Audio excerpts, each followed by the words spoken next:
Hello everyone and welcome to a new video on my YouTube channel Anton GF. My name is Anton Garcia Fernandez and I am coming to you from Jackson in the state of Tennessee in the United States of America. And today we're going to be recording a video that I have been wanting to do for a long time. A video in which we will be talking about my favorite books about Bing Crosby. And the reason for this, well, there's several reasons. One of them, inevitably, is the global pandemic. I have had a lot more time since I've been working and teaching from home at the university. I have had more time to sit down and do more reading than I normally do. And that included, of course, many volumes about Bing Crosby, some of which I have reread, some of which they were on my reading list for a long time, and I finally have had the time to sink my teeth into them. And so I decided, and this is the second reason, to write an article for Bing Magazine, the journal of the International Club Crosby, about precisely my favorite books about Bing Crosby. I was hoping that it would be a guide for some of the readers and now for some of the viewers out there who may be interested in delving a little bit deeper into the life and the music and the legacy of Bing Crosby. And so we're going to talk about some books that are absolutely necessary, books that you really have to read. And of course, there will be books that you may know and that I am leaving out, maybe because, well, I didn't want to make this video 2 or 3 hours long, or maybe because they are books that I don't enjoy as much. In any case, if you have any comments about the books that I have included, or maybe some others that I don't know and that I overlooked in this video, just leave me a comment, a message underneath the video, and I'll be very happy to read whatever you have to say and respond, and hopefully there will be new Bing Crosby books that I've never read, and that is very possible because I don't have them all. I have many. I've been collecting several over the years, and I will be showing some to the camera in the course of this video, but I obviously don't have them all, and so there's always more books out there, I am sure, that I am not aware of and that I would like to become aware of. So your help is always appreciated in this sense. And when we think about Bing Crosby related bibliography, well, it is a lot more copious than you might suppose at first. I think for sure the most important project about the life of Bing Crosby, the most important biographical project, is the one that Gary Giddins began several years ago. And the idea was to write, or is to write, a 3-volume biography of Bing Crosby, a really in-depth biography of Bing Crosby. And, well, so far we have 2 volumes in that series, and they really are absolutely essential. This is one of them, the very first one that Gary Giddins published, well, just about 20 years ago, I guess. A Pocket Full of Dreams, the early years, 1903 to 1940. This is in-depth research. This is really well written by one of the most important jazz critics, Gary Giddins, and I can't recommend this book enough. This is the very beginning of Bing Crosby's life, from 1903 when he was born to 1940 when he was already an established star. And there is so much information in here about his early years, about his musical influences, about how he started out in music and records, on radio, on film. This is an absolute must-read for anyone out there interested in Bing Crosby. Now, this is volume 1. Volume 2 came out just a couple of years ago, and it is right here. Just as thick as the first one, just as good, just as well written as the first one. Swinging on a Star, The War Years, 1940 to 1946. Now, this one, as you can see, is, as I said, just as in-depth as the previous one, but this only goes between 1940 and 1946. This is the World War II years, during which Bing Crosby was extremely important in so many ways. This book details Bing Crosby's personal and professional and musical life, and that is very important because Gary Giddins is a jazz critic, so he knows about his music, and he obviously delves deep into the music as well. Swinging on a Star, this is Bing Crosby during the war years, World War II years, that is, and these two books together are absolutely essential reads for anyone interested in the life and music and career, personality of Bing Crosby. I can't recommend them enough. If you really are interested in the music and the figure of Bing Crosby, you have to read these two books by Gary Giddins. We have A Pocket Full of Dreams and Swinging on a Star. We are hoping that there will be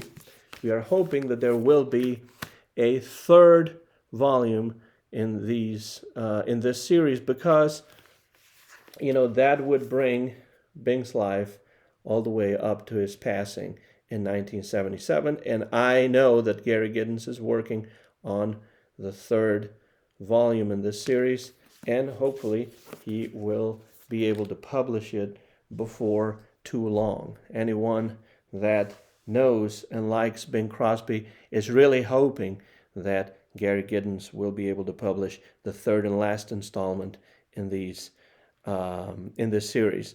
Now, besides these two wonderful books by Gary Giddins, there are also important reference works, and one of them is called Bing Crosby Day by Day, written by my friend, colleague, and co-editor of Bing Magazine over in England, Malcolm Macfarlane. It's an excellent book that aims at compiling Bing's personal and professional activities chronologically and on a daily basis.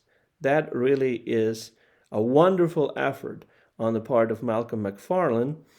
It's a book that's been long out of print, but it is an essential reference book that commands astronomical prices on the used book market. Now, fortunately, the ICC, the International Club Crosby, has the book, the contents of the book, available on the website, and I will write a link to that. I will include a link to that in the description of this video. It is essential to know what Bing Crosby was up to on a specific date or on a specific month or in a specific year.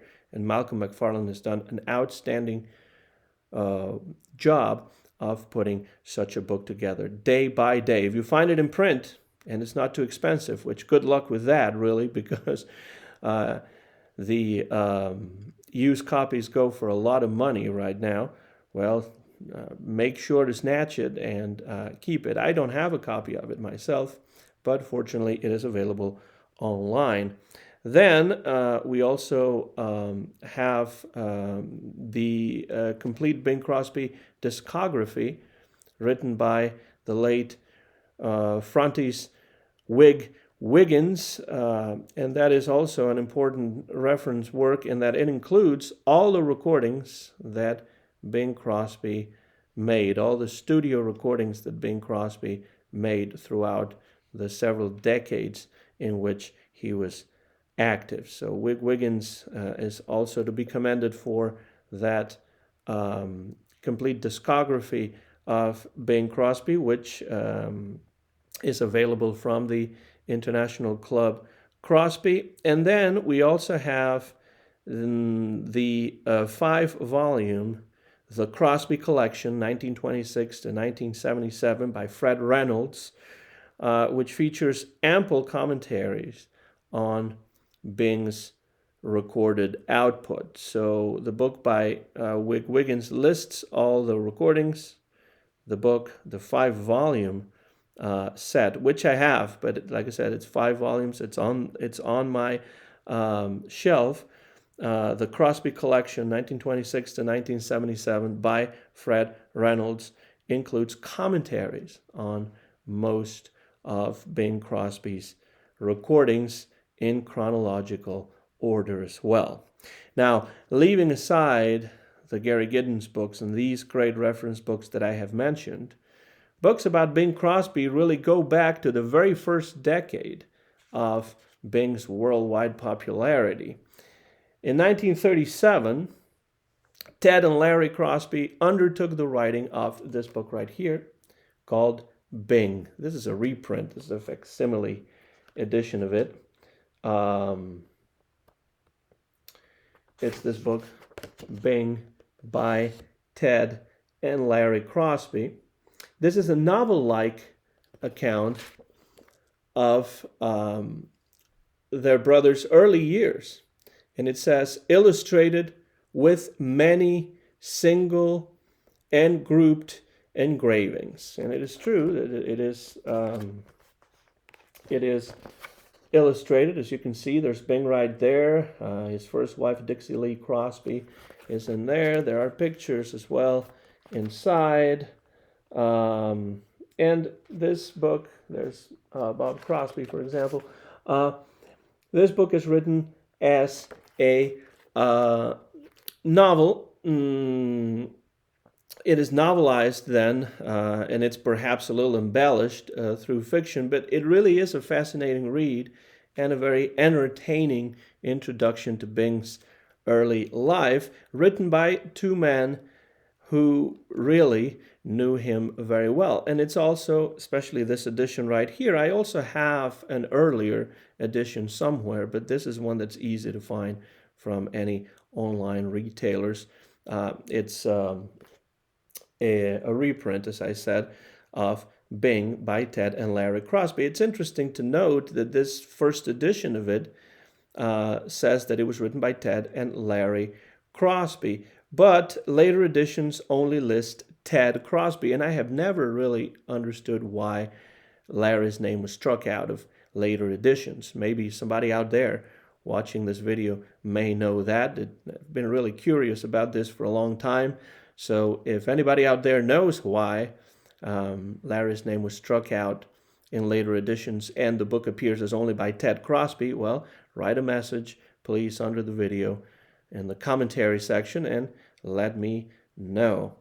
Now, about a decade later, about a decade after this book, Bing, came one of my personal favorite entries in the bibliography about Bing Crosby. And it's this book right here that, well, you can't see much in there, but it's one called The Incredible Crosby, first published in 1948 and written by Barry Ulanov. It is dedicated to Johnny and Bessie Burke. Let me show you the inside here.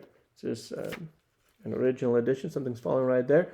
The Incredible Crosby by Barry Ulanov. And this is really a very, very interesting book because it's a volume that traces Bing's life and career from the beginning to the late 1940s. So this was published in 1948 originally, and it comments also on the possible reasons for Crosby's unparalleled success and widespread appeal. So perhaps this book, my view is that this book is perhaps the very first attempt at a serious biography of Bing Crosby. Not a novelized biography, not a biography that's sensationalistic or anything like that, but a serious biography of Bing Crosby. It remains, in my opinion, an essential read. Barry Ulanov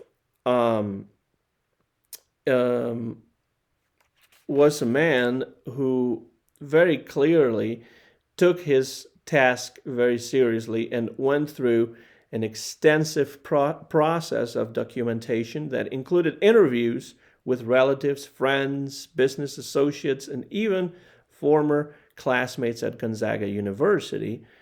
And it really is a book that takes the job of a biographer really seriously trying in 1948 to interpret critically Bing's role within contemporary popular culture. Let's remember this is 1948, so Bing Crosby was a huge star and had been a huge star for a long time. Barry Ulanov tries to understand why, and this book is an essential read for that reason. The Incredible Crosby from 1948. Now, it is also true that Bing Crosby was an all-around good writer. Let's just look at his letters, for example. He was a good writer. But he never actually sat down to write an autobiography. Now, the closest thing that he ever did to that was a book called Call Me Lucky, Bing Crosby's own story. And this is a reprint, a new edition of that book, Call Me Lucky, from 1953. It is an as told to biographical account produced in tandem with Pete Martin, who was a contributor to the Saturday Evening Post, who also helped Bing's friend Bob Hope write his autobiography. Now, what we get in here is a first-person account of many relevant moments in Bing Crosby's life, presented as though the singer had written the account, but actually based on extensive conversations that Pete Martin had with Bing Crosby. They just sat down and they taped extensive conversations, and that's how this book came about. Now, the interesting thing is that somehow Pete Martin was able to capture Bing Crosby's tone, the nuances of his speech.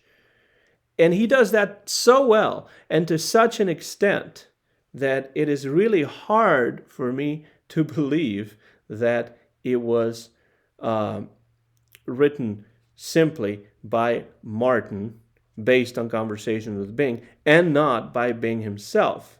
There's a conversational approach in the writing that makes readers like me feel like they're actually listening to Bing Crosby's speaking voice. And Bing Crosby had a beautiful speaking voice. He was not just a good writer, but he was a good speaker as well. This was reissued in the 1990s, and this is actually the edition that I'm talking about, with a brief introduction by Gary Giddins. And to me, if they said to me, which nobody's ever going to say this to me, but if someone said to me, which book by Bing Crosby or about Bing Crosby would you take to a desert island, this one would be it. Because it would feel like listening to Bing Crosby. Now, it's a completely different idea here. It's not as in-depth a researched book like the Gary Giddins ones, but this comes from extensive conversations that Pete Martin had with Bing Crosby, and when you read it, you do feel like you are listening to Bing Crosby speak. Call Me Lucky from 1953, Bing Crosby's own story. I have an earlier edition as well. This is the reissue from the 1990s, which is not hard to find in the least. Call Me Lucky, a wonderful book about Bing Crosby, with which Bing was intimately involved. Now, shortly after Bing's passing in Madrid, the capital city of Spain, in 1977, Bob Thomas from the Associated Press published this book right here. It's a little bigger, the format. It's called The One and Only Bing. It is supposed to be, as it says here, a warm and intimate portrait of one of the world's best loved entertainers, illustrated with 250 photos of his life and career. A book in memory of Bing Crosby, who had just passed away not long before this was published. But despite that little text that you see there, it is a whole lot more than that. There's a lot of pictures in here. And this book provides really a very insightful retrospective look at Crosby's life and career, with sections listing his films, his hit recordings, and also, because of the way it's written, because of the contents of it, this is not a bad place to start if you're just seeking just not a very in-depth introduction to Bing Crosby. It features even a brief foreword by Bob Hope and lots of information about his life and career. So not a bad place to start if you want to start delving into Bing Crosby's life and career. As you can see, there's lots of pictures in the book. There's Bing playing golf. Some more pictures right there. Again, Bing golfing, Bing with his family.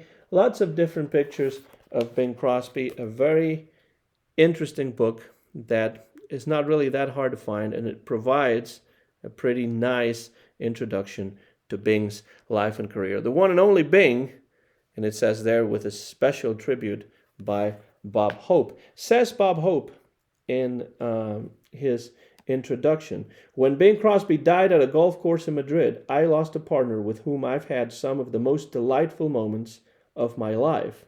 Yet it would be selfish to say that it was my personal loss. It was a great loss to his family and to the entire world. The whole world loved Bing Crosby with a devotion that not only crossed international boundaries, but erased them. Bing made the world a single place, and through his music, he spoke to it in a language everybody understands, the language of the heart." Very moving tribute. That's just a little part of it by Bob Hope that you'll be able to read if you get this book, The One and Only Bing by Bob Thomas from the Associated Press. Now, 3 years later, in 1980, came one of my favorite books in the Bing Crosby bibliography. And it's this one right here by Ken Barnes, entitled The Crosby Years. Now, without Ken Barnes, it is doubtful that there would ever have been that part in Bing Crosby's career that many fans refer to as the latter-day Bing. And in this book, Ken Barnes, who worked closely with Bing Crosby on many of those recordings made in England in the 1970s, Ken Barnes shows his admiration for Bing Crosby the man, for Bing Crosby the artist, and he also offers an account of his association with Bing Crosby in the latter years of Bing Crosby's life. Now, the second chapter is entitled The Legend in Perspective, and to me, that is the most fascinating one because it includes a lot of bits and pieces of Ken Barnes's correspondence with Bing, and it details how the singer and the producer came to work together on memorable albums like That's What Life Is All About or Seasons. So that part, I think, is essential reading for anyone who likes that latter part of Bing Crosby's career. And who doesn't? Great music was recorded in the 1970s by Bing Crosby, a lot of it in the British Isles. Now, there's also a chapter called Bing, the Vocal Innovator, and that chapter is also interesting reading because it includes several pages devoted to in-depth discussions of the most relevant recordings that Bing Crosby ever made. Now, you may not always agree with what Ken Barnes says about those recordings. You may disagree many times, and in fact, I do. But every time I read that chapter, Bing, the Vocal Innovator, it makes me think. It makes me want to go back and re-listen to certain albums and see what I think after re-listening to them. Very important book, The Crosby Years by Ken Barnes. I am deeply grateful to Mr. Barnes for having come out with this book in 1980. Essential read as well if you enjoy particularly Bing's later recordings from the 1970s. The Crosby Years by Ken Barnes. Now, it is well known that after the untimely passing of Bing Crosby's first wife, Dixie Lee Crosby, whom I showed before in one of the pictures from one of the books that I showed to the camera.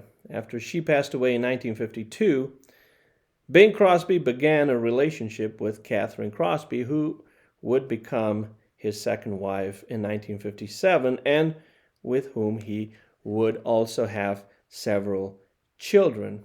Well, by 1983, 6 years after Bing Crosby's death, Kathryn had published a memoir entitled My Life with Bing, which only covered their life together until 1965.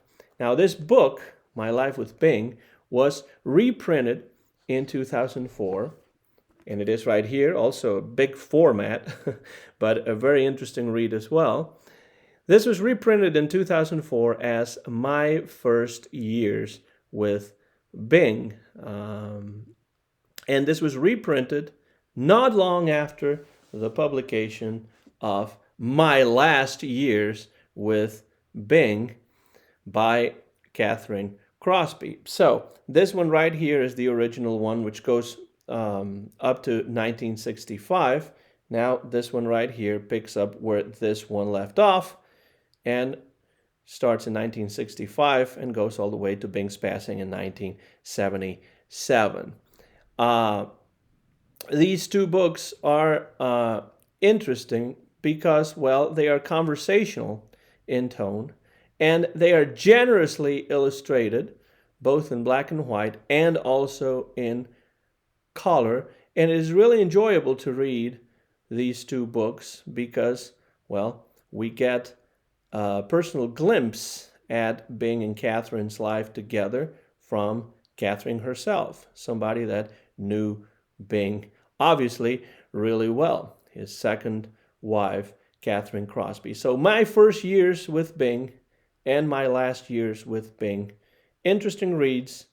I really enjoy leafing through these books. I've read, of course, the entire thing in both cases, but then I do go back and leaf through specific year, and it really is enjoyable. Kathryn Crosby also made a couple of contributions to the Bing Crosby Bibliography. This one, of course, is a case where we get a lot of information about their life together, maybe not so much about the music.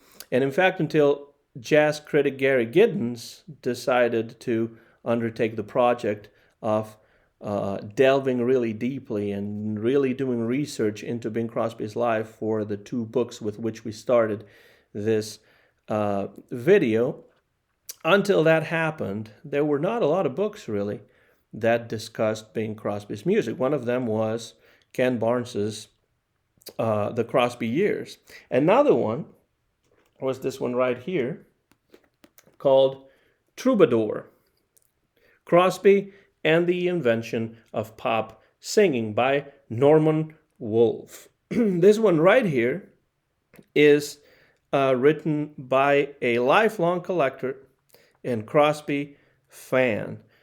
His name is Norman Wolfe, as I said, and he offers a biography of Bing that is different in approach and in scope because this is a study of Bing's contributions to popular singing throughout his career, and also a portrait of how instrumental Bing Crosby was in the very creation of the artistic category of pop singing. In fact, the book delivers on the promise.